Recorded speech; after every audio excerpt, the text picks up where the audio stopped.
Okay, so welcome back to Newcastle Central, and it has been a while, although I did kind of warn people right around Christmas and New Year time that there was going to be a little bit of a break.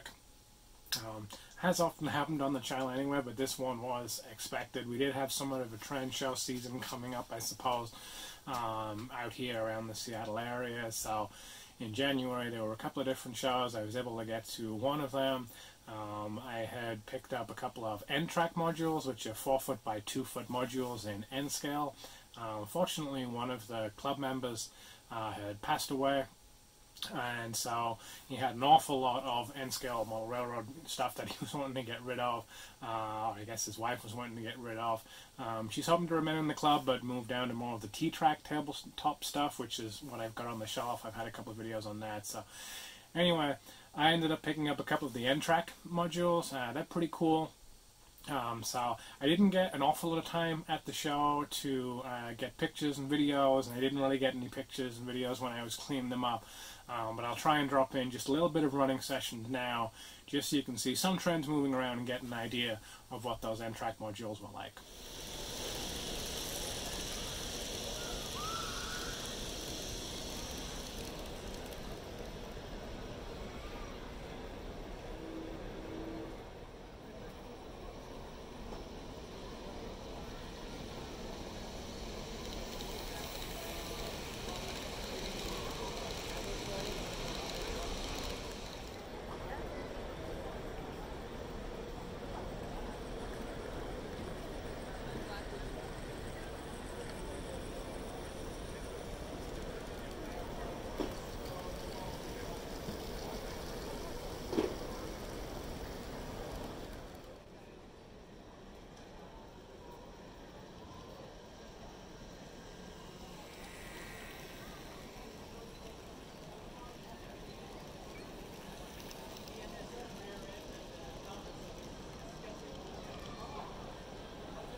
It's actually pretty cool in that normally most N-Trak modules that you would see, it is a modular standard, so you'd have 3 lines and then one kind of res line as well. It's called the mountain line, and a lot of N-Trak modules are just 3 straight lines, or maybe as they kind of meander a little bit. If you looked at the last video I had when we had the trend show in Monroe just a couple of weeks ago, some of those N-Trak modules, they got a lot more advanced, and that's what this was kind of getting towards as well. So essentially it's an S and then it's another S that brings it back, so you can still have other modules joining, but those 2 modules go together really well. So I had done some cleanup work. I had cleaned up the trim around the front. I had done some work on some trees. There was some of the ground scrub had come away, so I cleaned that up. Did some work on the bridges as well because they'd come loose. So took me probably a weekend or 2 on and off, just little bits here and there doing that. And I picked up some other parts as well. My kids had looked and they wanted a little campground, so I got some of that from Woodland Scenic. I think I'd also got some black bears from Woodland Scenic, just to kind of start to make it a little bit of our own. So that was good. And then a couple of weeks ago, 2-3 weeks ago, we then had the big trend show here in Monroe as well, which I shared a video of. So all of that, I knew I wasn't going to do a whole lot here in Newcastle Central, but I have been doing a little bit of work, a little bit on signaling, but then I had also been trying to figure out some stuff around switch machines. I've had problems before with the Seeps PM-1s, and so that's kind of what I want to start to touch on in this video, just so you can see what I've been working on. But part of the other reason why I haven't really done a whole lot is because for the last, we've still got snow on the ground, so from over a month ago now, but for a good 2 or 3 weeks, I physically could not even get into the train shed. So hopefully I'll put up a few pictures now so you can get some kind of an idea. But we had 3 pretty big snowstorms that kind of hit the Seattle area. We had one, and a few days later another one, a few days later another one. So the last one that hit was really kind of tough. So we had about 1.5 feet of snow from the first 2. We had about 14 inches of snow left on the ground when the third one then hit. That third one probably's put about 3.5 feet of snow down in the space of 36 to 48 hours. So we had about 5 feet of snow that had drifted along the side of the house, but just the whole area was hit pretty hard. The town that I live in had really struggled. They declared a state of emergency. Actually, the National Guard had come in to try and help out as well. So we were pretty snowed in here. In the train shed, as you can hopefully see from some of the pictures that have come up, just couldn't get in here at all. There was just way too much snow that had built up outside. Couldn't get the doors open. So everything in here was fine. It worked really good with the insulation, and you know, it is mostly airtight, so no snow had got in. There was no problem with the layouts. I had put the trans away ahead of time. I kind of knew that was coming. So yeah, that kind of slowed things down a little bit too. So that's why I was doing some work on some of that end scale stuff as well. But now I can get back out here. Now that's starting to get a little bit warmer. Now that I've got some idea of what I'm wanting to do to try and adapt some of the switch machines and some of the signaling, I'm hoping that I can start to make some progress now over these next few weeks.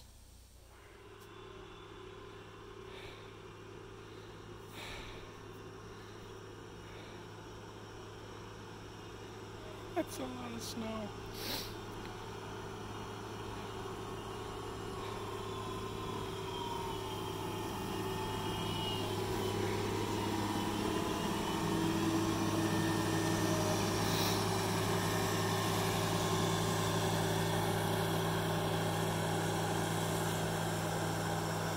Okay, so if you followed the channel for a while, you'll have heard a little bit of the saga of these Seeps PM-1 point motors. So, way back coming up on 2 years ago, I went ahead and put point motors in throughout Newcastle Central, around the station, north and south side, and I had built a switch panel from that as well. The problem that I found was that Seeps had updated their manufacturing. They acknowledged as much. And so, whereas before this had been a fixed rod, which is actually what this is because there's a little dab of glue on that, where this had been a fixed rod, the updated manufacturing is that's no longer the case, and hasn't been for a couple of years. So this rod here that comes up rotates, and the idea was that they found when they were kind of solid rods and they were fixed in place, there was problems with it having too much, I don't know if it's tension or too much force on this, and so it could actually break off. And so they were having some amount of failures apparently, and so what they decided to do was they made that a little bit loose. There's a little bit of freedom in there, and so before people then pile on and comment that, you know, yeah, that's fine, you just have to align them correctly, I had built all kinds of jigs to try and align these properly. You know, I had some amount of success in doing so with gluing them. I had some amount of success in doing so, but just in general, they're not really fit for purpose as far as I'm concerned anymore. And so I've had some amount of problems with the point motors. I think I've got 23 point motors in total, 5 of which are surface-mounted Pico points, so that leaves, what, 18 Seeps PM-1s that I had. I did go ahead and replace one of them just to try it out with this Pico PL10E. And so it's still a solenoid-driven motor. And these work pretty well, and there wasn't a problem with that. One of the reasons why I got with the Seeps to begin with was cost. I think the Seeps PM-1s are about £4 a piece, maybe, something like that. And that also includes a frog polarity. So on the bottom, it's kind of hard to see, but it's got 6 solder pads. I'll try and bring it in. It's got 6 solder pads, so you've got your DCC power coming in, you've got your frog power, and then you've actually got the contacts from switching, something like that. So for £4 you can both throw the points and you can control the frog polarity if you use an electro frog points, which I am on everything. The PL10s don't, and I think these are a little bit more expensive anyway. These are probably more like £5 or £6, but you then have to add on an accessory switch, the PL13 on the bottom. And so there you can see you've now got, you know, 3 solder points on the bottom there, and so that's where you're going to have your DCC positive, negative, and then one that then feeds out to the frog. So those combined were great. You also then need to have the PL9 mounting plates, or at least I did. I'm pretty sure that you need to have those with the PL10. So combined, when you put these together, you were then at about 9 or 10 pounds, I think. I think this, like I say, I think this was like 5 or 6. This was maybe 3 or 4, and this was 3 pounds maybe for a pack of 5. So I think I figured out in total it's about 10 pounds, something like that, 11 pounds maybe. For what you would need to be able to move over to Pico. Now, I guess you get what you pay for, in that this 4 and 5 pound one just didn't really then fit, didn't really suit what I was trying to do. People have used these with some amount of reliability for a number of years, and so that was one option that I had explored. It was just, at the time, it was going to be expensive. To now go back and retrofit again was going to be kind of expensive. I had looked at a lot of other solutions as well. Cobalt make an awful lot. I guess DCC Concepts and their Cobalt range make a lot. Their analog, their digital IP. They've then got digital IP that have got DCC controllers built into them. There's then a whole range of stuff like the Mimic and stuff like that, where you can then basically build out the entire panel, and so you hook in the point motors, and it can then do DCC addressing, and it can then allow you to add in toggle switches, and it can then allow you to add in LEDs. But if we back up, I've already got all of that pretty much in place anyway. So I've already gone ahead and built this switch panel, and it's already got the toggle switches, and it's already mostly got the LED controls working about as much as I care about. And so my concern with moving over to something like, I think I was looking at the digital IP ones, where so IP is intelligent power, not in terms of any computer networking term. I think I was looking at the Cobalt IP ones, so still analog IP, and I think that was going to run the equivalent of 16 or 17 pounds a piece if you were getting the multi-packs. I think they come in packs of 12. I think it was going to end up running about 16 or 17 pounds a piece, something like that, which is starting to get up there price-wise, and that was still then essentially just going to be analog control. It wasn't going to give me DCC control.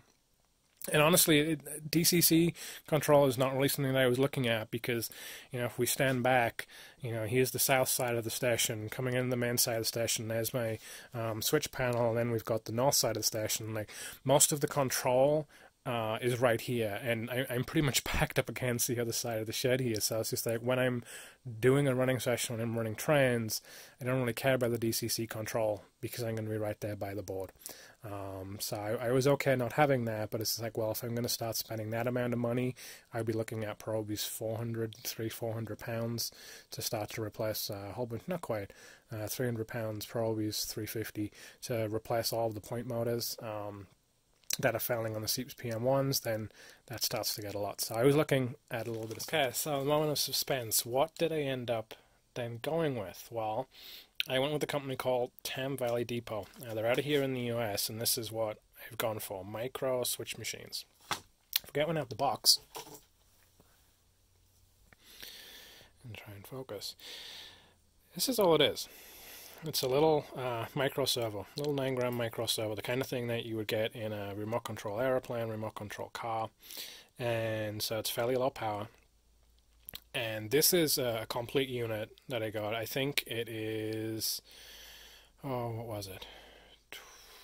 I think they were about $11 complete, which is £8 UK, something like that.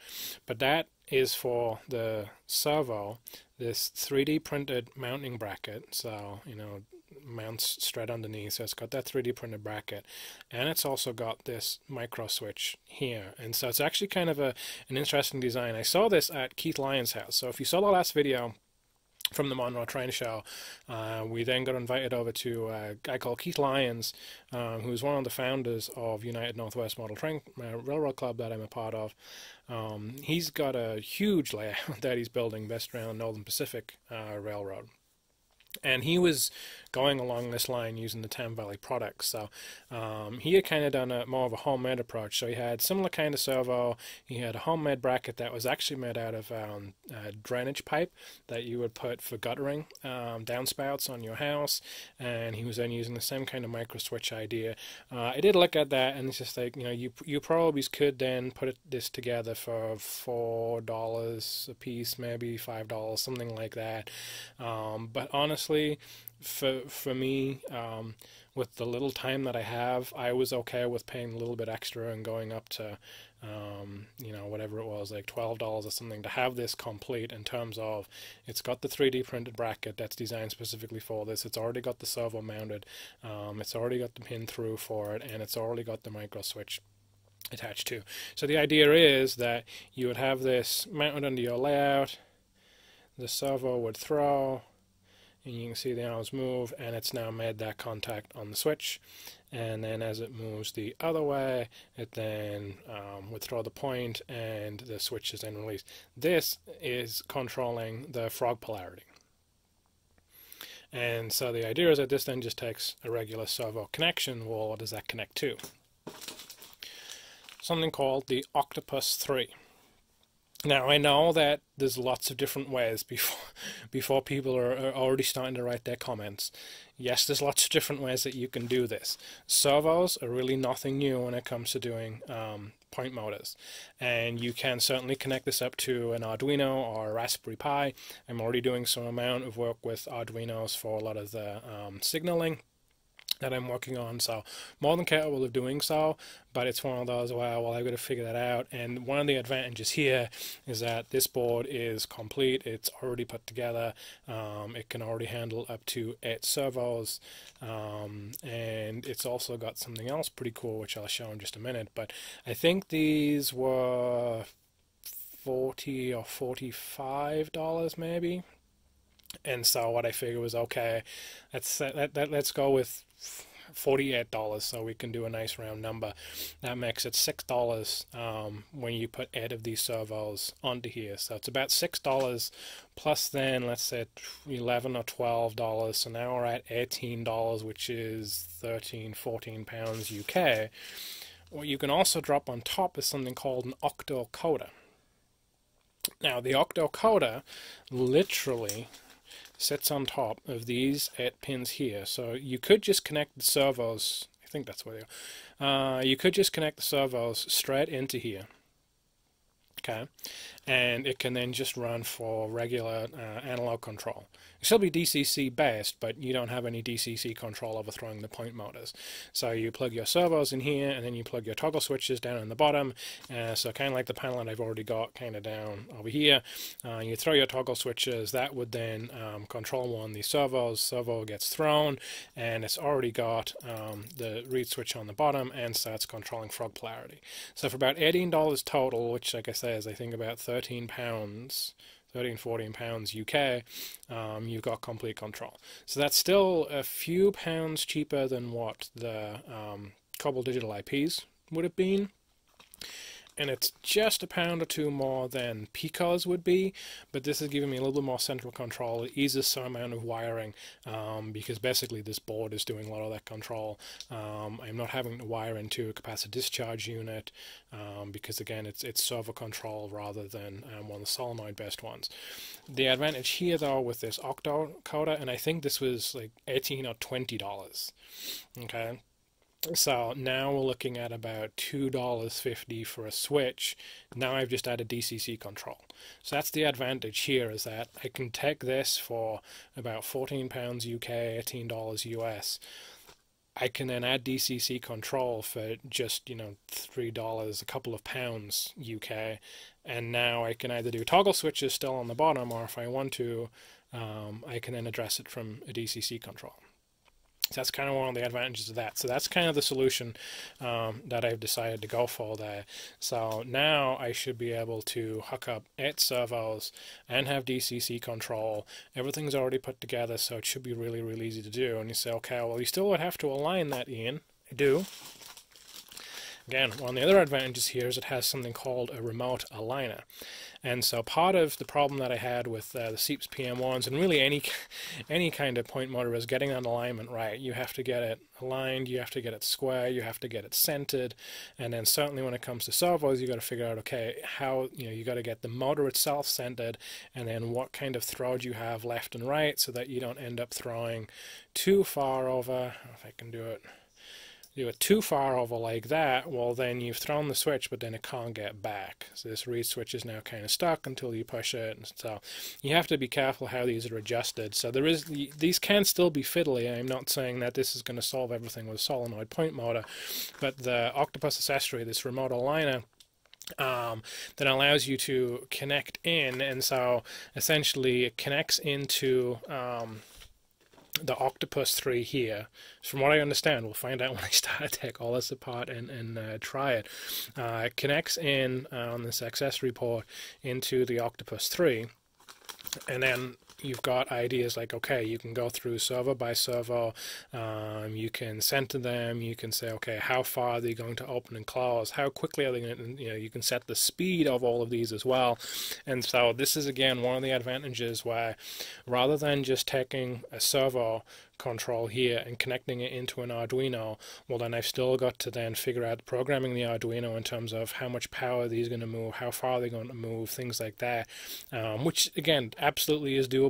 I'm more than capable of doing that. This is just convenience. I think this was $18, $20, so again we're at about 14, 15 pounds maybe UK, but I can use this for as many as I end up going and doing. And so it's just that convenience factor of I can mount these, get them somewhat squared and aligned, plug them all into the Octopus, probably through the Octo decoder, but I've then got, I can literally then just walk around and say, okay, next servo, next servo, next servo, and I can easily then go ahead and program all 8 servos that will be on there in terms of centering of them, throw distance, throw speed, things like that. So combined here, let's say if we take out this remote aligner, because I only had to buy that one, so I think in total we were looking at about $140, $150 maybe for 8 of the servos, the Octopus and then the octocoder. Yeah, so again this brings it down to probably $18, $19 US. And I think that's going to be a pretty good approach. These are going to be very reliable. If anything goes wrong, you can easily replace the servo. And again, I've already got the brackets. These servos are only $1 or $2 a piece. So if anything goes wrong, it's easy to replace that. It's easy to replace this wire. So hopefully that's going to work out pretty good.